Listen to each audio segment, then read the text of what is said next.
राकेश बापट काही जावई आहे का बिग बॉसच्या घरचा, असं माझं नाही, प्रेक्षकांचं म्हणणं आहे. चला तर बघूयात नक्की काय घडलेलं आहे. तर भाऊच्या धक्क्यावरती आज भाऊनी सगळ्यांना झापलेलं आहे.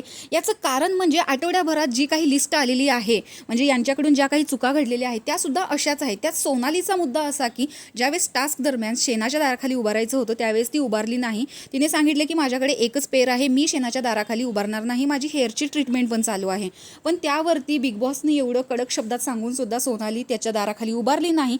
तर भाऊनी तोच मुद्दा इथे पकडलेला आहे की तुम्ही बिग बॉसच्या घरामध्ये टास्क खेळण्यासाठी, प्रेक्षकांना एंटरटेन करण्यासाठी आलेले आहात आणि तुम्ही त्यांना स्पष्ट शब्दात सांगता की मला हा टास्क खेळायचा नाही, मी शेणाच्या दाराखाली उभारणार नाही, माझ्याकडे एक पेर आहे.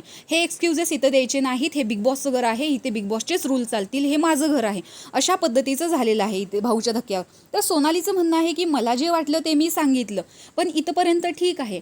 पण बिग बॉसच्या घरामध्ये राकेश बापट ज्या पद्धतीने वागला, म्हणजे लेट तो झोपत होता, त्याला ड्युटी करायची नव्हती कोणतीच, कारण त्याला कॅप्टन्सीच्या उमेदवारी टास्कमधून बाहेर केलेलं होतं अनुश्रीने. तर त्याचा राग त्याला आलेला होता, त्याने ड्युटी केली नाही, घरामध्ये आपटा झपटी करून टाकली, खुर्ची फेकून दिली, पाण्याची बॉटल फेकून दिली, अशा गोष्टी तर राकेशने देखील केलेल्या आहेत.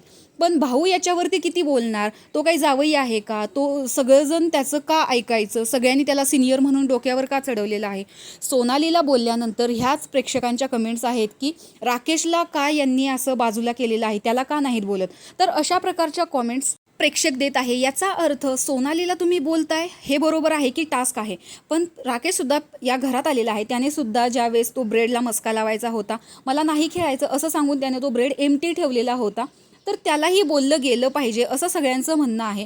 तर सोनाली बरोबरच अनुश्रीची सुद्धा भाऊनी फिरकी घेतलेली आहे. रुचिताला सुद्धा त्यांनी झापलेलं आहे. ज्या पद्धतीने ती बाकीच्यांमध्ये भांडण लावत असते, अनुश्री ज्या पद्धतीने प्राजक्ताला बोलत होती, तर बऱ्याच जणांची शाळा आज भाऊच्या धक्क्यावर होणार आहे.